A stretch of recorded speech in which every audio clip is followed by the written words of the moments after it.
Hey everyone, I'm Steph. I'm Michael Today we're checking out Zoo Vadis. from Bitewing Games. Yes. This game plays 3 to 7 players and has a box playtime of 20 to 40 minutes.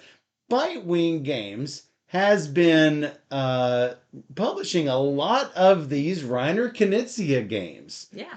And redoing it and refreshing it, bringing it forward into the new, I guess, the new era of board games. And we have this fantastic deluxe edition to show off. Which I don't think they're actually making any more of these, but you can buy the upgraded bits and upgraded bags to basically make it Yes. deluxe. And let me tell you, these upgraded bits are super cool. Oh, yeah, they're great. So you've got these.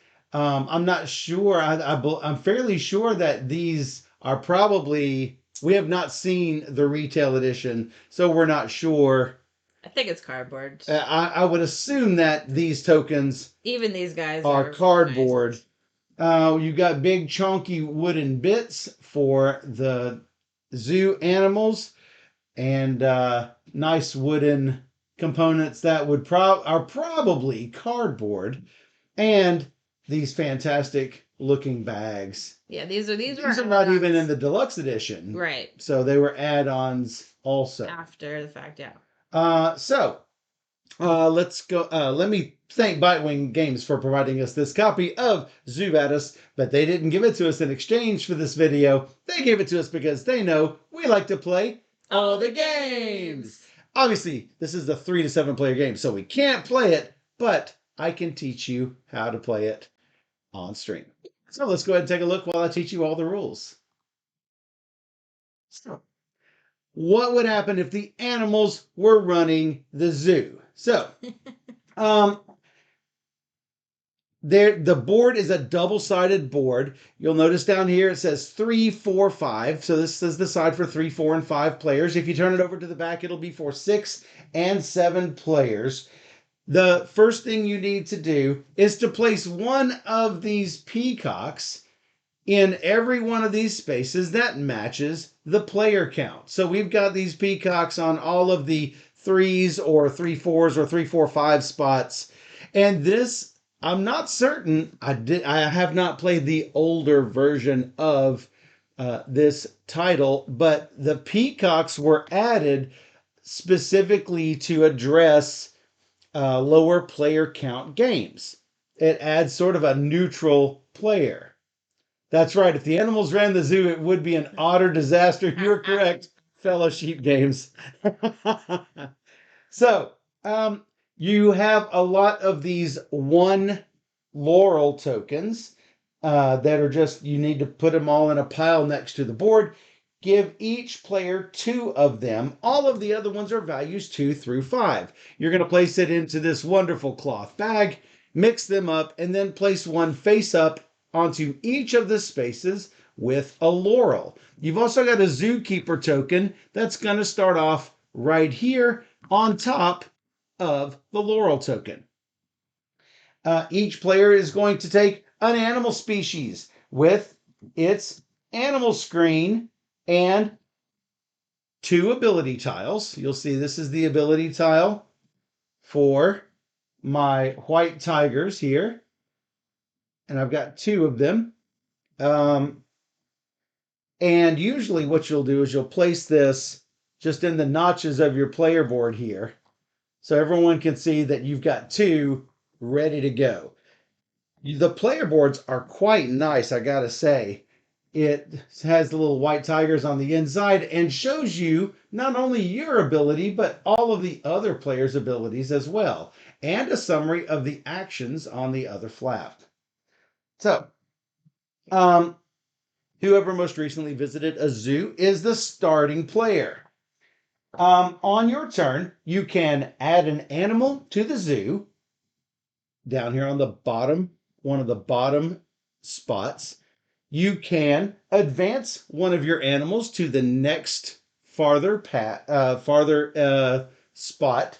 You can advance a peacock, or you can move the zookeeper. So, to add an animal to your zoo, all you need is one of your animals and then place it on any one of these open spaces on these exhibits.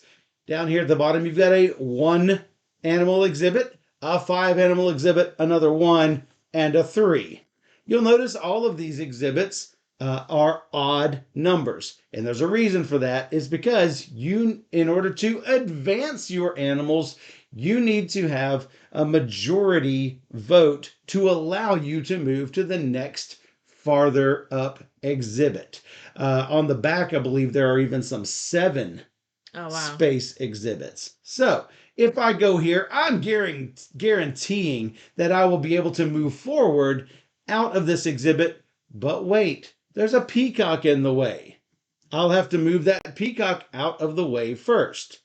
Maybe I could go here, and that will guarantee that on my next turn, I can indeed move up here. Mm-hmm. So,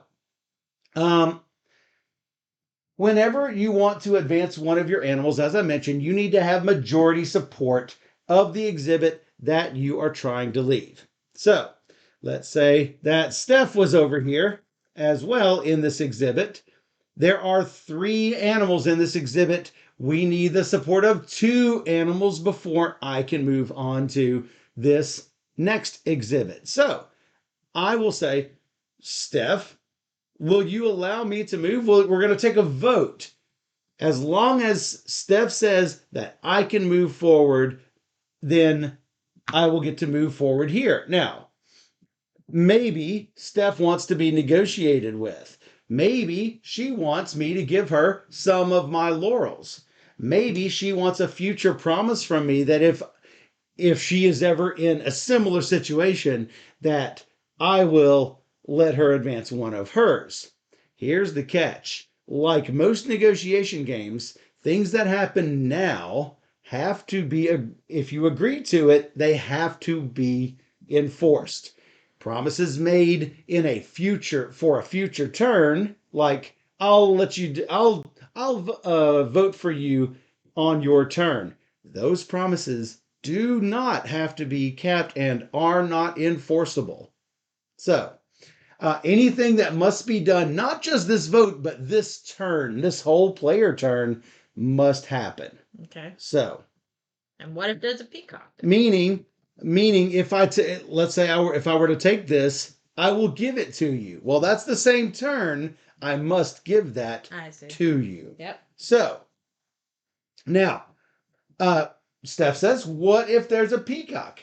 Well, you can bribe a peacock. However, it takes a level 2 laurel or higher to bribe the peacock. And there's no change. And you don't do math, you don't make change. So if I don't have a 2, but I do have this 3, I could bribe the peacock with a 3, but these laurels are victory points. You don't want to just give them up willy-nilly. So, now, here is an interesting development.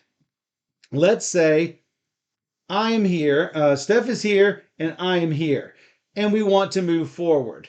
And Steph has no problem with letting me advance. I still can't advance because you need to get enough so you have a majority based on the number of spaces in the exhibit, not the number of animals. So there has to be at least 3 animals in this exhibit, and all 3 have to allow it. So, that is if I help, I also get. Yes. Also, if Steph helps me, if Steph agrees to let me advance, then I was going to show with this example here, let's say we had 2 yellows, a green, and a blue here, and blue wanted to advance. I would say, hey, I need help. So anyone who helps me advance will get a level 1 laurel token, not from me, but from the normal stack. So, Steph says that she will go ahead and let me advance. That's not enough though. I need 3 animals to allow me to advance. Well, let's say the alligator also says, I will let you advance. The payout only you only pay out the one laurel tokens until you've got enough votes to allow it to happen. So I could give one laurel to Steph and one laurel to the alligator because I only need 3 votes. Or I could just give two level 1 tokens to the alligator and leave Steph out because I wouldn't need her support. You know what I'm saying?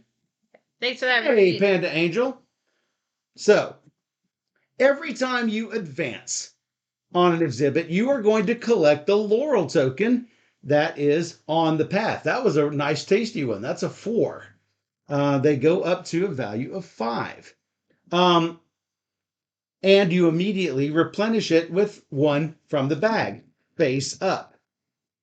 If you advance where there is the zookeeper, then you don't get the laurel underneath because the zookeeper is on top of it. So the zookeeper is a special case because the zookeeper makes it so you do not need votes to advance. So if that zookeeper were over here, actually, we can even use this example that we had before. Hey, we don't need votes here. There's a zookeeper here. I can just move forward. Now, when I move forward into this last exhibit, I'm going to take the first position available, and this is going to be a tiebreaker at the end. So, um, there are abilities that will let you move that zookeeper around. For example, if you collect this laurel token, then at the end of your turn in which you receive this laurel token, you can use this to move the zookeeper to any on top of any one of these laurel tokens. If you do not use it, it is lost and that ability is not transferable, although you can do something for another player.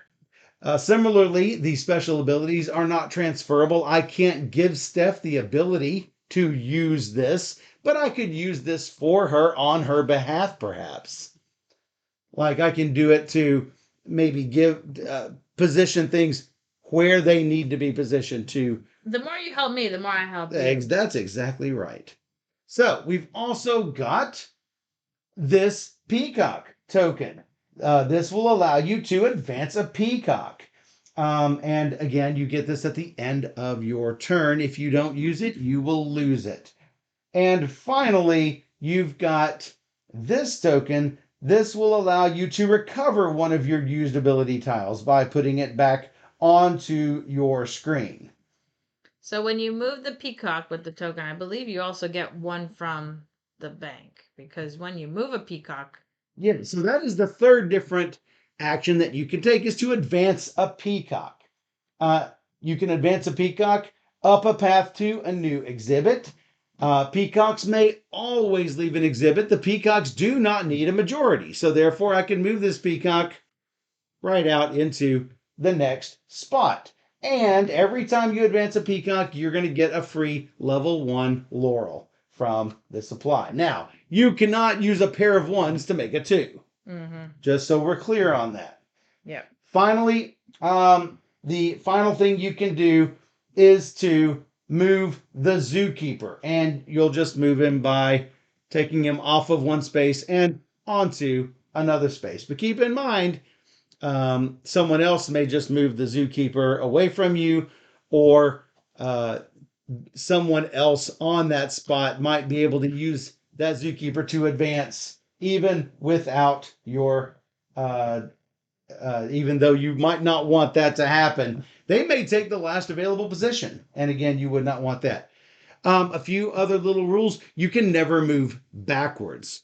It doesn't matter which one of these spots you're on, you can always go from one exhibit to the next as long as you have permission, i.e., enough votes or the zookeeper presence in order to do so. So, whenever you use one of your abilities, obviously you have to give up your token, and you can use it twice in a game unless you get one of these special things. So, when all of the spaces in the star exhibit are filled, the game is over. All players who have at least one animal up here will reveal their laurels that they've collected. Whoever has the most laurels wins. In the case of a tie, whoever arrived first in the star exhibit will win those tiebreakers.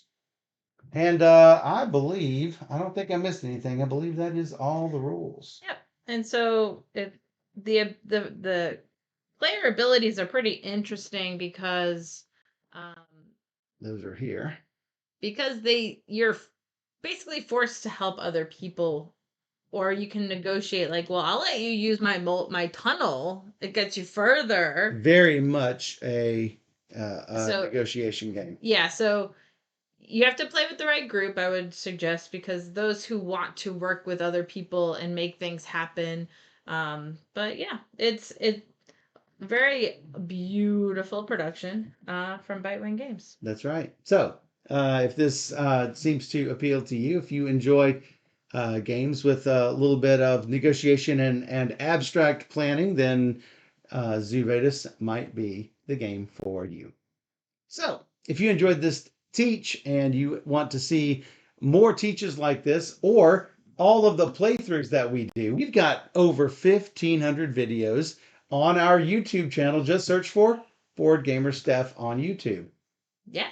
Even better, you can join us on twitch.tv/BoardGamerSteph, where we stream live every Wednesday and Sunday night at 5 p.m. Central, and we stream 3 games or more every single stream. So come join us on Twitch, where we play all the games. And for those on Twitch, we'll be right back.